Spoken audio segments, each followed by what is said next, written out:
April 5th, 2015, Easter Sunday. The sun rises over the Nethervan airfield in the UK. A quiet day that would end in terror. Victoria Celers, a very experienced skydiver with thousands of jumps, steps onto the waiting plane. She's done this more times than she can count.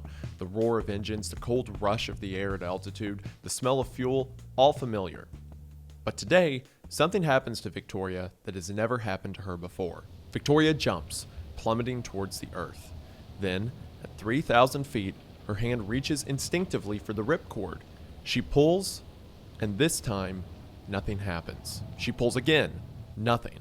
Where a canopy has faithfully exploded out of her pack every time she has pulled that cord, there is now nothing but the vast open sky and the overwhelming sound of the wind whipping past her face. Part of her panics, but she remains calm. She releases her reserve chute, which thankfully tumbles out behind her, but it's tangled. Instead of ballooning open into a chute, it spins above her as she rushes towards the ground at almost 120 miles per hour. Victoria aims for the softest ground she can, a recently plowed field, and attempts to slow her speed any way she can. While the reserve chute slows her some, she still slams into the ground at 60 miles per hour, which should have killed her, but she miraculously survives. An accident like this should almost never happen. The likelihood of both chutes failing is so small that such incidents are practically non-existent.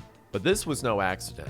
It was a cold-blooded murder attempt by the one person Victoria should have been able to trust more than anyone else, her husband. Hello everybody. Today we're going to be talking about the attempted parachute murder. We're going to talk about the absurdity of this murder attempt and, believe it or not, the other murder attempt that led up to it. Apologies for the lack of consistent uploads lately. As you can see, I have moved, so all of my earthly possessions had to go from one place to another, and it's still boring and gray back there, so you just have to stare at my stupid face.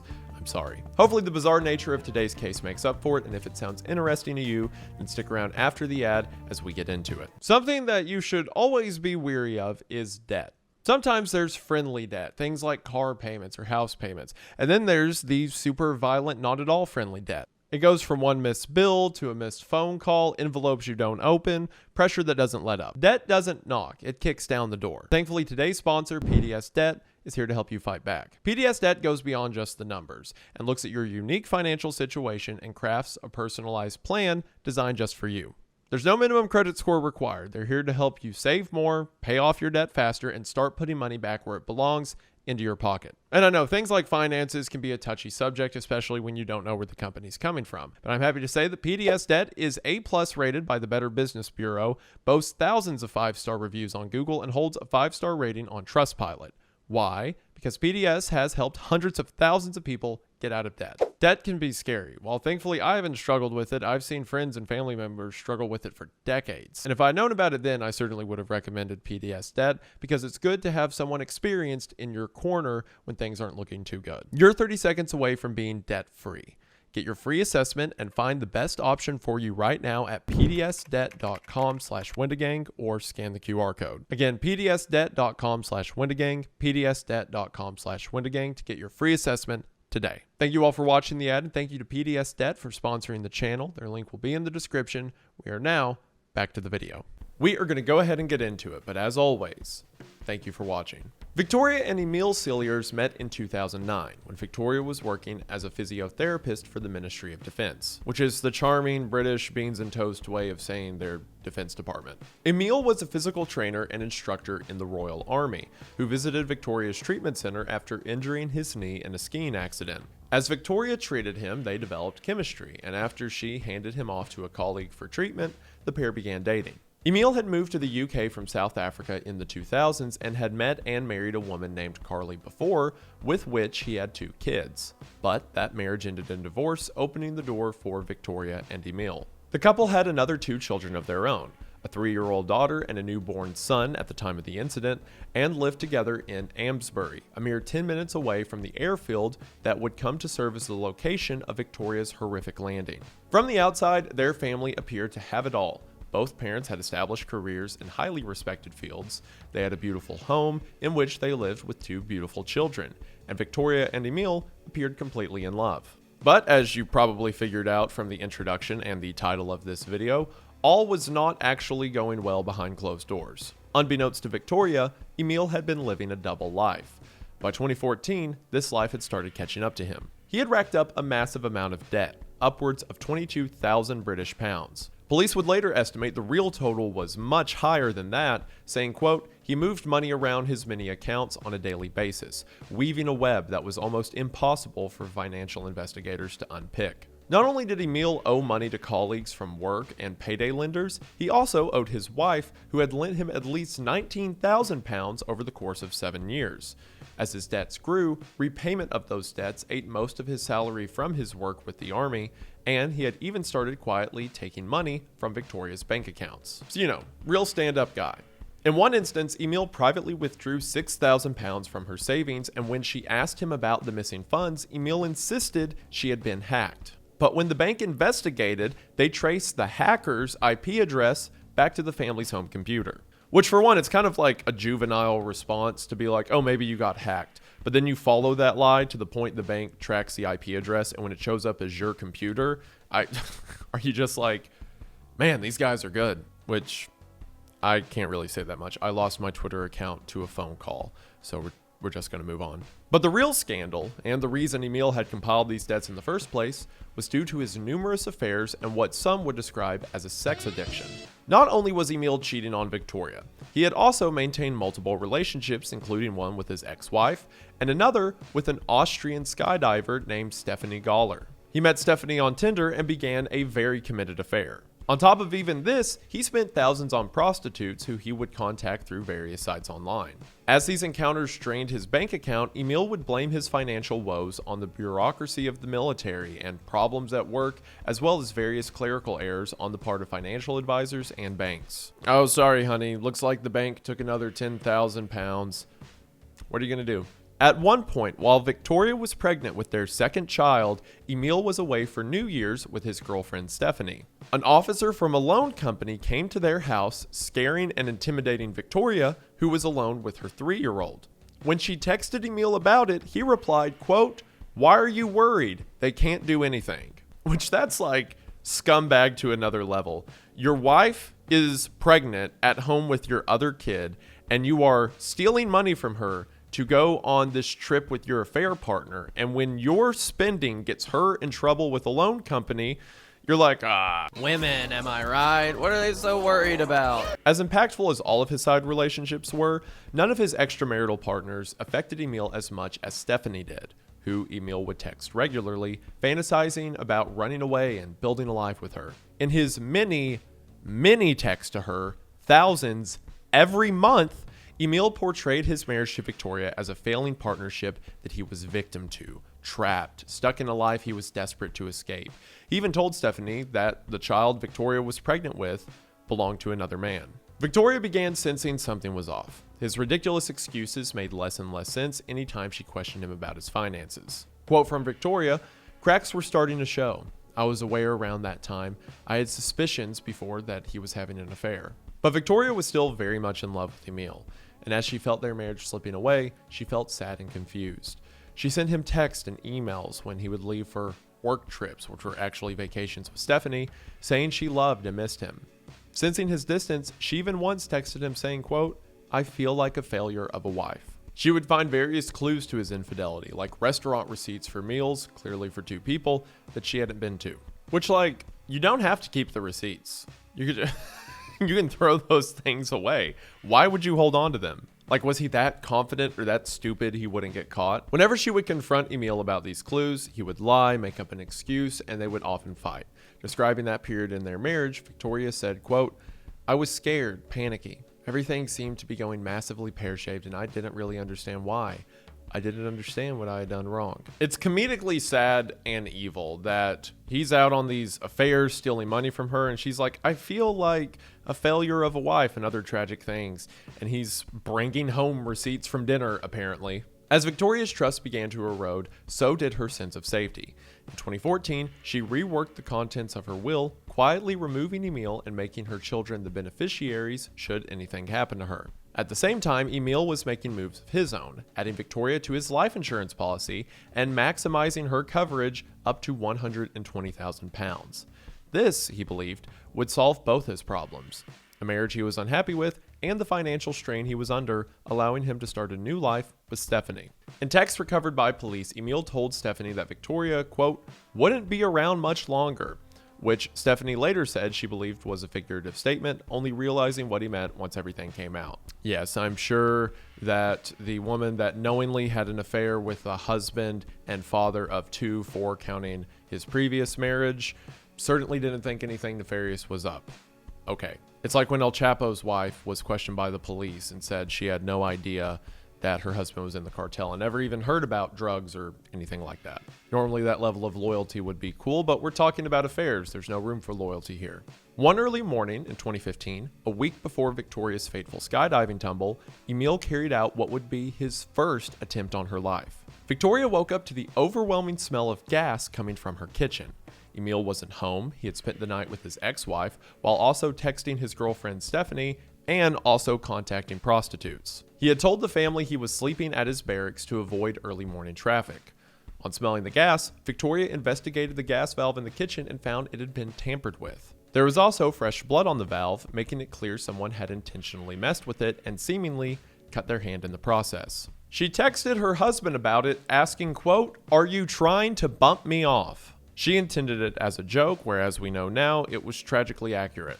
Perhaps something in the back of her mind knew it was no laughing matter. The same thing in the back of her mind that made her change her will. Emil admonished her for even daring to suggest such a thing, but forensic analysis would later determine that it was his blood. Keep in mind that not only was Victoria sleeping upstairs, so were Emil's 2 children, aged 3 years old and 1 month old. Which, yeah, his wife had just given birth in the midst of all these affairs. So not only was he willing to kill his wife, he was willing to kill his 2 children if it meant he got to be with the woman he wanted to be with, and all the additional women he wanted to be with. He was determined to take her out any way he could, with zero regard for the collateral damage it might require. Having failed in his first attempt, Emil began plotting a second, more elaborate plan to dispatch of his wife. This time, he would use his background knowledge of parachutes to sabotage them, ensuring Victoria would plummet helplessly towards the earth to an almost certain death. Emil was a certified parachute packer, having obtained credentials in 2010 after meeting Victoria and being introduced to her passion for skydiving. He knew the ins and outs of the packing process and therefore knew exactly where and how to rig them so they would fail. Over Easter weekend, Emil booked a skydiving trip for him and his wife, telling her it was a special treat to celebrate the birth of their second child. It would be her first jump in over a year, and having become so desperate for any sign that their marriage still had hope, she was thrilled that Emil finally seemed interested, not just in her, but in doing something together. So, on the day before Easter Sunday, 2015, the whole family traveled to the Elvan airfield. When they arrived, Emil offered to grab a chute for her from the kit store. Then, stating their young daughter needed to use the restroom, disappeared into the bathroom with his 3-year-old and the parachute. It was a weird choice, bringing the giant pack into such a tiny bathroom when everyone left their kits in the hangar. Later, Emil would say that he didn't want to leave it unattended where strangers could access it. Because yes, that would be bad if a stranger got your wife's parachute, and certainly not you, right? While in the stall, Emil knotted her main canopy and removed key pieces from the reserve chute called slinks. He did all of this in just a few minutes. He then repacked the reserve, either using a special metal packing tool or something as simple as a kitchen utensil like a fork or spoon. He then stepped back out into the hangar with the pack, ready to watch his wife fall to her death. But there was an issue. The weather conditions were unfavorable, preventing any jumps from happening that afternoon. They would have to go home and return the next day on Easter. Rather than return the kit to the store like everyone else, Emil insisted that Victoria store the kit in her locker to save time the following morning when she came back, which doesn't make any sense because everyone else you're doing the jump with has to go to the kit store anyway. She felt uneasy about it, leaving her parachute out where anyone could access it, but she was so eager to maintain the happy, positive rapport she seemed to finally be building with her husband that she went along with his insistence. She didn't want to fight. The next day, Victoria returned to the airfield, this time with Emil staying home with the kids. While this had now gone from them doing something together to her doing something on her own, she was still overjoyed. Finally, the man she loved was doing things for her, putting her first, offering to watch the children so she could do something she loved. When conditions once again proved to be unfavorable, he encouraged her to stay at the airfield till things cleared up. Something that always strikes me with cases like this is the little evils that have to occur.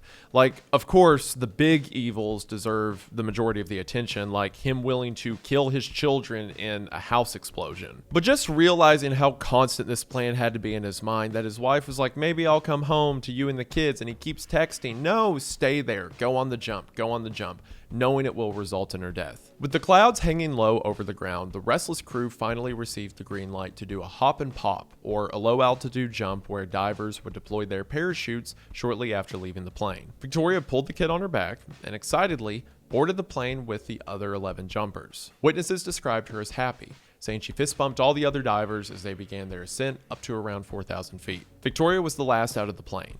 After about 3 seconds of free fall, she pulled the cord. She immediately realized something was off. The last thing she remembered was trying to deploy the reserve. Onlookers watched helplessly as Victoria tumbled towards the ground, saying she looked like a rag doll when she made impact, landing on her right side and blacking out. Airfield personnel were so certain that she had died that as they rushed to her side, they brought a body bag with them. And in their defense, there's only a handful of people that have fallen from 4,000 feet and survived. She had fractured her pelvis in multiple places, cracked several ribs, and broke her spine, but she was somehow, miraculously, alive. But one person this was no miracle for was Emil. While incredibly rare, his perfect plan had somehow failed. While an attempt like this is incredibly rare, it's not entirely unheard of. In 2003, a 20-year-old officer cadet named Stephen Hidler had fallen 13,000 feet to his death in Lincolnshire following a July 4th skydive. His main and reserve chute both failed. The risers on Hidler's reserves were cut, leading police to suspect foul play. But after a 10-month-long investigation, they concluded that it was a suicide, and that Hidler had cut his own chutes in order to make it appear as an accident. This would later be challenged by many within the community, who pointed out that if you were going to kill yourself, you wouldn't likely attempt to pull both your main and reserve chutes and save your life. You could just not do anything. But if you go to the police's theory and say, oh, well, maybe he cut his own chutes so people wouldn't think he did it to himself, then that still doesn't make any sense, because they're going to investigate and see that the chute's cut and think that you did it to yourself. Despite the controversy, that didn't stop Emil from referencing this very incident in court, suggesting Victoria had intended to take her own life instead. This guy is a true specimen. Cheats on his wife, tries to kill her and the kids, fails at killing her but severely injures her, and then says, everyone, maybe this is what she wants. Maybe we should respect her wishes. Also, because I guess this is on the table now, if I was to hypothetically, potentially maybe make videos that were negative to corporations like Disney or Nintendo or Fiji Water or government agencies or the Yakuza, and if I ever go skydiving and my lines are cut, I didn't do it myself. Add that one to the list. I'm also just never skydiving. If I'm ever found in a plane that I'm supposed to fall out of, be suspicious. Experts on the ground who responded to Victoria's fall were dumbfounded. This sort of thing just didn't happen. When they inspected the equipment, they noticed multiple things didn't look right. Mark Bayada, the chief instructor at the Army Parachute Association, which runs Elvan, said the following, quote, "All the lines on one side of the parachute were knotted up. When we lifted her onto the stretcher to put her into the helicopter, one of the paramedics asked if someone could look underneath to make sure no lines were still attached. That's the first time I looked at the equipment properly, and I could see the two ends of the risers on the reserve chute were unattached." Bayada started to look further into the kit, searching for signs of defect, loose stitching, residue, burn marks, bunching of the straps that would indicate they had been under pressure. But there was nothing to indicate a mechanical failure, and it had been inspected 16 times by 10 different packers over the life of the pack, including as recently as 2 months prior. Believe it or not, people that jump out of planes for a living are pretty particular about how the chutes are packed. Every time, the inspectors had noted that the slinks, which now were not in their proper place, were in fact there. And this was the first time the reserve had ever been deployed. Suspecting tampering, Bayada called the police to report what he saw. Officers went to see Victoria at the hospital, while others inspected the parachute for themselves. They didn't think they would find much beyond a tragic mechanical failure, but the more they looked into the case, the more their suspicions grew. The inspection confirmed what Bayada had suggested. The kit had almost certainly been tampered with.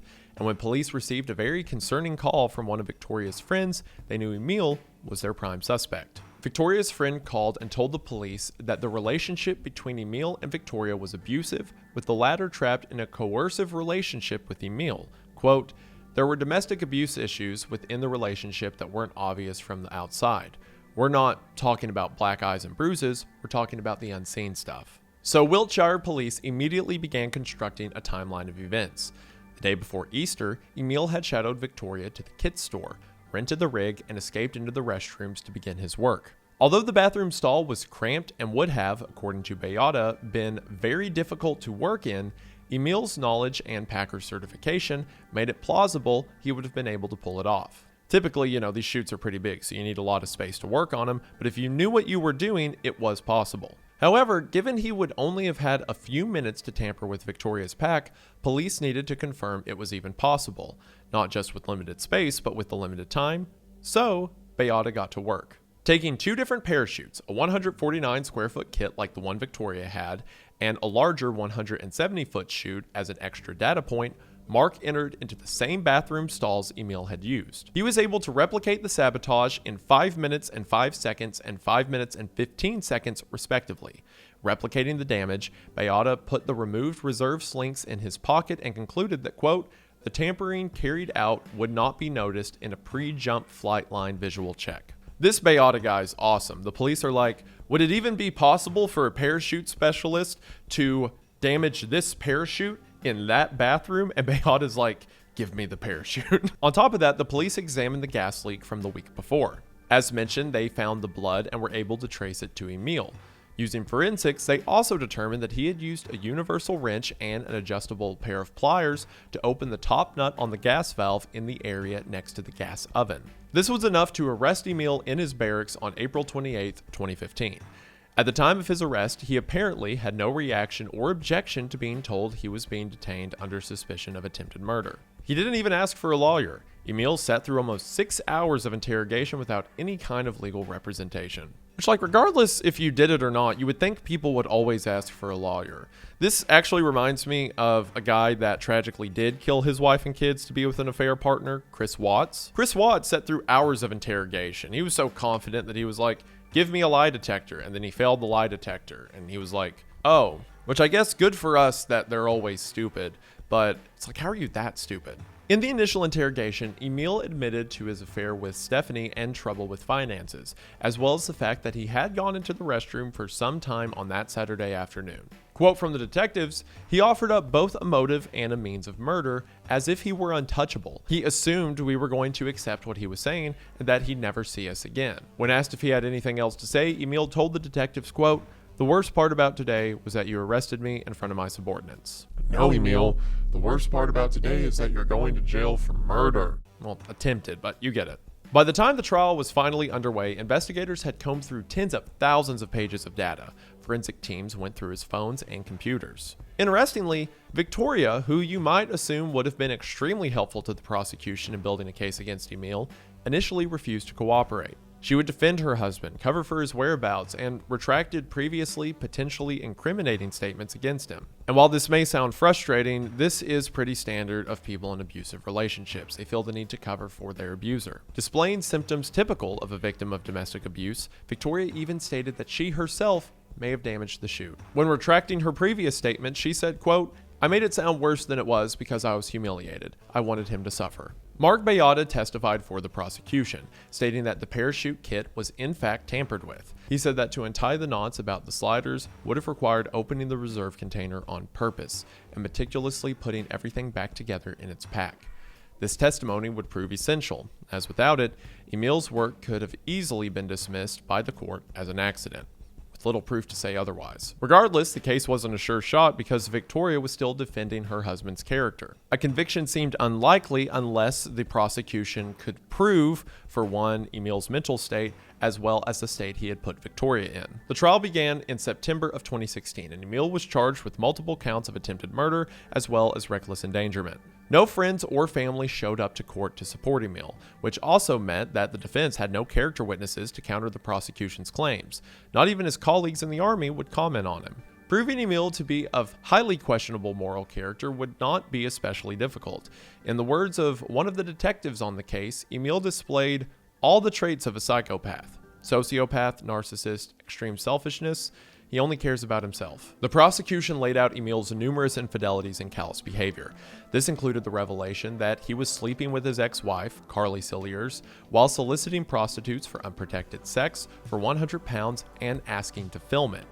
He had used borrowed money, including that from his wife, to fund the extravagant trips and vacations with his mistress, Stephanie, and had even texted her while at Victoria's bedside as she recovered. In one of these messages, while referring to Victoria's injuries, Emil told Stephanie, quote, "I can't imagine anything like that happening to you. All I can think about is you." So he tries to kill his wife and kids. That didn't work. He almost kills his wife, and then suggests maybe she did it. And then while next to her, and the facade still going that he cares about her, he's texting his affair partner saying, "Man, I would be so sad if what happened to the mother of my children happened to you. We gotta kill this guy. There's no way our world is enriched or made better if he's still breathing. And we gotta get rid of him." The judge needs to have a button under his desk that just foregoes the trial. He can only use it like once or twice in his career. But if someone is just that far gone, he can just press it and the person in the defendant chair just falls into a pit of crocodiles. I think that would be the best result here. I mean, the crocodiles would be happy. When Emil first showed up at the hospital, Victoria said he didn't offer any sympathy or his support. Instead, he produced forms for a doctor to sign regarding her injuries in order for Emil to recoup costs from insurance. Victoria told police at the time, quote, "He didn't even say he loved me. He was there counting up my fractures. You get £1,000 for each break, and he was there adding them up." Once again, crocodile pit. A lecturer in psychopathy who was at the trial watching the case agreed with Detective Franklin regarding Emil's signs of psychopathy. His interest in risky sports, his complete lack of remorse for his infidelity, his excessive spending, his womanizing, and his inability to empathize are all on the prescribed list of psychopathic behavior. If the gas didn't work and the parachute didn't work, he would have had another go and another go until it was successful. The prosecution noted, quote, "Emil wanted to be rid of Victoria and wanted to live his life on his own terms. He cared nothing for her and in truth cared only for himself. He had decided to get rid of her permanently. This is a man who cared absolutely nothing for her and treated her with absolute contempt." During deliberations, the jury became deadlocked when two jurors both had to be excused due to illness stemming from the stresses of the court case. As this placed the jury below the legally required threshold, a mistrial was called, and a retrial happened soon afterwards. This time they came to a verdict only 30 hours after the deliberations began. And what was that verdict? Thankfully, guilty on all counts. 2 accounts of attempted murder and 1 for reckless endangerment. 1 count of attempted murder against Victoria through the gas leak, and then the reckless endangerment was his 2 children in the same gas leak, and then the other attempted murder was, of course, the parachute incident. The judge, Justice Sweeney, had this to say about Emil's character, a key component in his sentencing. Quote, "You are reckless and single-minded with significant deficits in thinking and behavior. You are an expert in manipulation, plainly capable of planning someone's murder without a flicker of conscience. You pose a high risk of danger to others." Which, yeah, that sums it up. These counts carried with them a sentence to life in prison. Emil apparently did not react or show any emotion while the sentence was being read. Victoria Sillers continued advocating for her husband. During the reading of the victim impact statements, which usually helps the judge reach an appropriate sentence on behalf of the victims, Victoria asked hers not to be read out loud. The general understanding was that she wanted to appeal for a more lenient sentence for Emil, and didn't want to do anything to make it likelier he ended up behind bars. Which, once again, typical of victims of abuse. Judge Sweeney said this about Victoria, quote, "That your wife recovered it all was miraculous. She undoubtedly suffered severe physical harm, and she must have suffered psychological harm in the terror of the fall and since. She appears to have recovered from the physical harm, but not, having seen her in the witness box at length, from the psychological harm." Man, this Judge Sweeney just hits the nail right on the head. I bet he would like my crocodile pit idea. And he was right. Victoria, no doubt a victim of severe emotional abuse and manipulation, did not want to accept what Emil had done to her. Long after the trial was over, she admitted that she could not see him as a killer. Quote from her, I have to go, I suppose, with the verdict. It's almost like peer pressure to conform. My family, friends, everyone seems to think they know more than I do. They see different evidence to me. He'd been unfaithful. He'd had issues with money. But that is not attempted murder. Yes, I'm hurt and angry, but can I see him as capable of murder? No. She would later describe Emil as a passionate, intense alpha male soldier and a sex addict. Victoria, for a while, would visit Emil in prison, where he continued denying that he had done anything wrong and that both the parachute and gas leak were unfortunate incidents, not attempted murder. He downplayed the affairs and tried to get back together with Victoria, but history didn't lie. Emil had gone back and forth on how he felt about the various women in his life constantly. The reason his first marriage and those 2 children haven't come up in the story is because he totally abandoned them. His first wife, who was a teenager that he got pregnant when he was living in South Africa, was useless to him until he began an affair with her years later after he was married to Victoria. In his first interview with police, he shed tears about how this incident with Victoria might negatively impact his relationship with Stephanie, who he described as the love of my life. In the second interview, his time with Stephanie was described as just an affair, in his own words. By the third, when police questioned Emil about him crying during that first interview, he insisted that he cried because he was worried about Victoria. And then they pointed out that it was Stephanie specifically that he claimed he was sad about. By the time it got to trial, he testified that he was just stringing Stephanie along. It's very apparent that Emil would have said anything to anyone at any time as long as it worked to benefit himself in some way. He insisted to Stephanie until the end that the second child Victoria had birthed had belonged to another. Emil claimed he even had DNA proof of such. He was a liar, a manipulator, and a killer. Or, attempted killer. All of the lies and deception may have finally truly caught up to him though. Stephanie Gelardi stopped communicating with him, and eventually during a phone call with Emil, Victoria asked him for a divorce. By 2024, she had remarried, and seems that she was finally free from the cycle Emil had happily trapped her in for over a decade. Victoria met a fellow skydiver who she built a house with in pursuit of a quiet and fulfilled life. She has continued her work as a physiotherapist for the Ministry of Defense, although I'm not sure if she's going to be able to bring herself to jump out of a plane again. It would be impossible to blame her if she couldn't. As for Emil, thankfully, he continues to rot behind bars. But even from his cell, he's attempting to retain some form of control over Victoria's life. In April of 2024, he sued Victoria from prison for a share of the equity from the home they share together. Quote from Victoria, "He's still trying to control the narrative from prison. The divorce took so long and was so draining, I just stopped there. I didn't get a settlement in regards to the children's arrangements or my finances. I just assumed, under the circumstances, it would never be an issue. He's taken me to court for a share of the house. He still sees me as his cash cow." Well, Emil can do whatever he wants. He's in prison and he's not coming out. Thankfully, at the end of our tale, Emil Sillers is locked away and Victoria continues to fly high. Unless, of course, she wants to not literally fly high again, which, once again, understandable. That's all we got for the attempted parachute murder. I like this case because it's weird and zany, and thankfully, no one died. It's tragic that, of course, she and the kids had to go through that, but at the beginning of the story, she was in an abusive relationship, and at the end, she's out of it.